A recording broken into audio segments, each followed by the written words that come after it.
Good afternoon all of you. Welcome to CGS coaching. आज हम polity के अंदर एक टॉपिक डिस्कस करेंगे जो जिसे कहते हैं फंडामेंटल ड्यूटीज। बहुत ही इंपॉर्टेंट टॉपिक्स है। जिस प्रकार भारतीय संविधान में फंडामेंटल राइट्स दिए हुए हैं हम सभी के लिए, उसी प्रकार भारतीय संविधान ने हमें कुछ कर्तव्य दिए हैं, कुछ ड्यूटी बताई हैं जो हमें पूरी करनी है। ठीक है, तो बिना कोई देरी किए शुरू करते हैं। देखिए, कुछ फैक्चुअल डिटेल्स हैं। फंडामेंटल ड्यूटीज में टोटल 11 ड्यूटी हैं। फंडामेंटल ड्यूटीज में टोटल 11 ड्यूटी हैं। अब फंडामेंटल ड्यूटीज में जो रिलेटेड क्वेश्चंस हैं वो कैसे पुटअप हो सकते हैं। सबसे पहले तो देखिए, फंडामेंटल ड्यूटीज भारतीय संविधान के आर्टिकल 51 में आता है। फंडामेंटल ड्यूटीज भारतीय संविधान के आर्टिकल 51A में आता है। और अगर बात की जाए कि कौन से पार्ट में आता है फंडामेंटल ड्यूटी, तो भारतीय संविधान के पार्ट 4A में आता है। और ये तीसरा क्वेश्चन, ये कॉन्सेप्ट, ये जो फंडामेंटल ड्यूटी का कॉन्सेप्ट है वो कहां से लिया गया है, तो बेटा ध्यान रखेंगे ये यूएसएसआर से लिया गया है। यूएसएसआर जो एक टाइम पर बहुत बड़ा क्षेत्र हुआ करता था, वो कई भागों में टूट गया, कई देशों में टूट गया। आज उसका सबसे बड़ा जो हिस्सा मौजूद है वो है रूस। और रूस और यूक्रेन का युद्ध चल रहा है, आप सभी परिचित हैं इससे। तो यूएसएसआर से हमने ये कॉन्सेप्ट बोरो किया है फंडामेंटल ड्यूटी का। यूएसएसआर का फुल फॉर्म होता है union of Soviet socialist Republic. ठीक है, अब बात करते हैं कि क्या भारतीय संविधान जब बना था तब से ही भारतीय संविधान में फंडामेंटल ड्यूटी थी? जी नहीं। जिस प्रकार फंडामेंटल राइट शुरुआत से थे, उसी प्रकार जो है फंडामेंटल ड्यूटी भारतीय संविधान में शुरुआत से नहीं थी। तो कब जोड़ा गया? तो ध्यान रखना, भारतीय संविधान में 42वां अमेंडमेंट करके, भारतीय संविधान में 42nd कॉन्स्टिट्यूशनल अमेंडमेंट करके 1976 में 10 फंडामेंटल ड्यूटीज को जोड़ दिया गया। जी, 10 फंडामेंटल ड्यूटीज को जोड़ दिया गया। अब उसके बाद फिर से कॉन्स्टिट्यूशनल अमेंडमेंट होता है 86 नंबर का कॉन्स्टिट्यूशनल अमेंडमेंट सन 2002 में।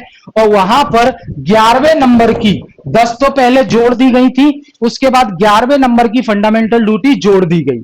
ठीक है, अब बात आती है कि फंडामेंटल ड्यूटीज की जो रिकमेंडेशन है कॉन्स्टिट्यूशन में जोड़ने के लिए, वो किसने दी, सिफारिश किसने की? तो इसके लिए एक कमेटी थी, स्वर्ण सिंह कमेटी।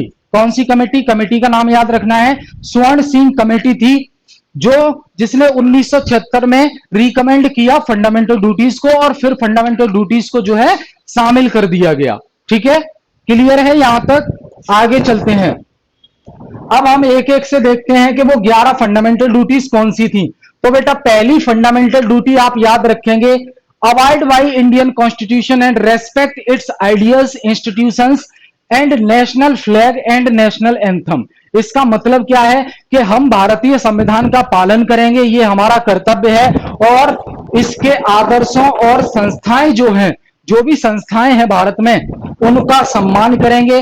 राष्ट्रीय ध्वज यानी कि झंडे का सम्मान करेंगे, और राष्ट्रीय गान जो जनगण मन है उसका जो है सम्मान करेंगे। दूसरी फंडामेंटल ड्यूटी हमारे लिए बताई गई कि cherish and follow the noble ideals that inspired the national struggle for freedom. इसका मतलब क्या है कि स्वतंत्रता के लिए जो राष्ट्रीय संघर्ष से प्रेरित होने वाले जो महान आदर्श हैं, उसको सजोकर रखना है, हमें उसको सजोकर रखना है और उनका पालन करना है। हम जानते हैं हमें आजादी कितनी मुश्किल से मिली, कितना संघर्ष करना पड़ा, कितने फ्रीडम फाइटर शहीद हुए, है ना, कितने लोगों की जान गई। तो हमें उनके आदर्शों को सजो के रखना है और उनका सम्मान करना है। तीसरी जो फंडामेंटल ड्यूटी आती है वो है uphold and protect the sovereignty, unity and integrity of India.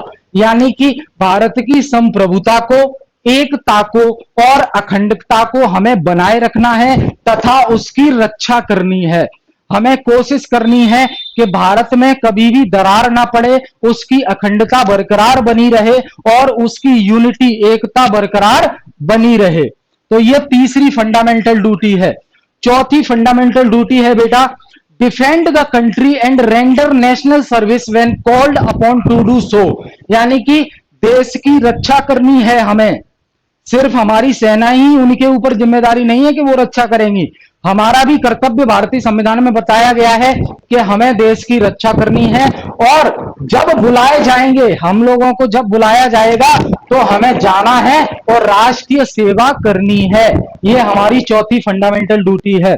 पांचवी फंडामेंटल ड्यूटी है हमारी, promote harmony and spirit of common brotherhood amongst all the people of India. यानी कि भारत के सभी लोगों के बीच हमें सद्भाव की भावना रखनी है, सम्मान की भावना रखनी है और भाईचारे को बढ़ावा देना है, ब्रदरहुड की भावना हमें रखनी है। उसके बाद छठवीं फंडामेंटल ड्यूटी आती है बेटा, value and preserve the rich heritage of the countries composite culture. जो भारत का कंपोजिट कल्चर है, जो भारत की मिश्रित संस्कृति है, उसकी विरासत का हमें महत्व करना है और उसको संरक्षित करना है, उसको कोई नुकसान नहीं पहुंचाना। ये हमारी फंडामेंटल ड्यूटी है। ठीक है, आगे चलते हैं। सातवीं फंडामेंटल ड्यूटी है protect and improve the natural environment. हमें प्राकृतिक पर्यावरण की रक्षा करनी है हमेशा।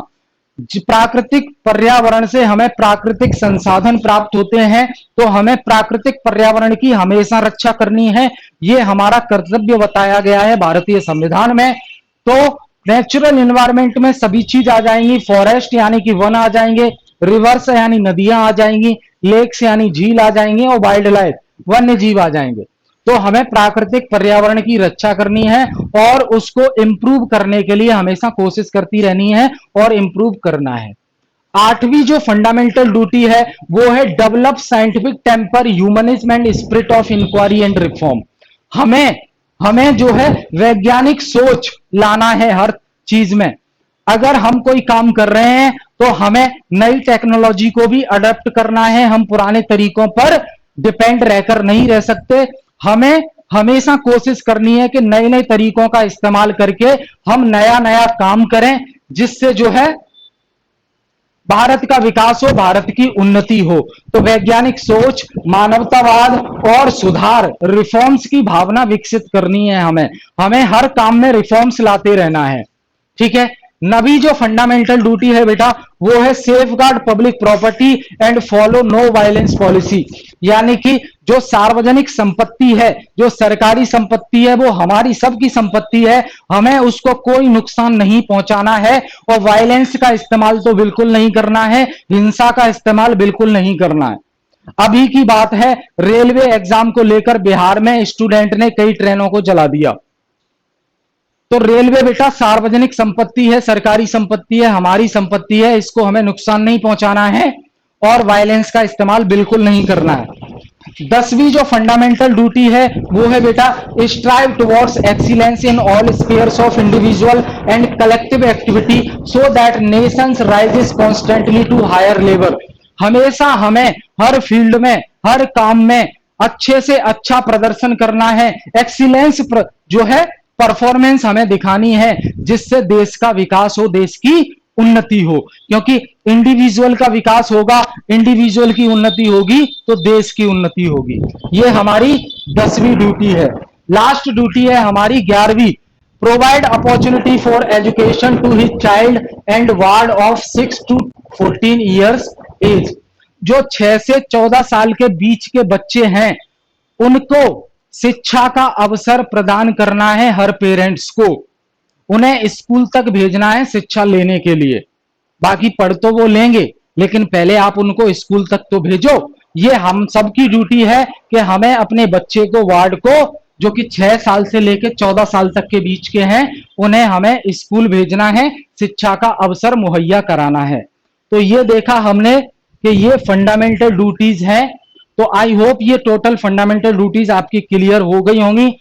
तो मिलते हैं फिर नेक्स्ट सेशन में। Thank you all of you.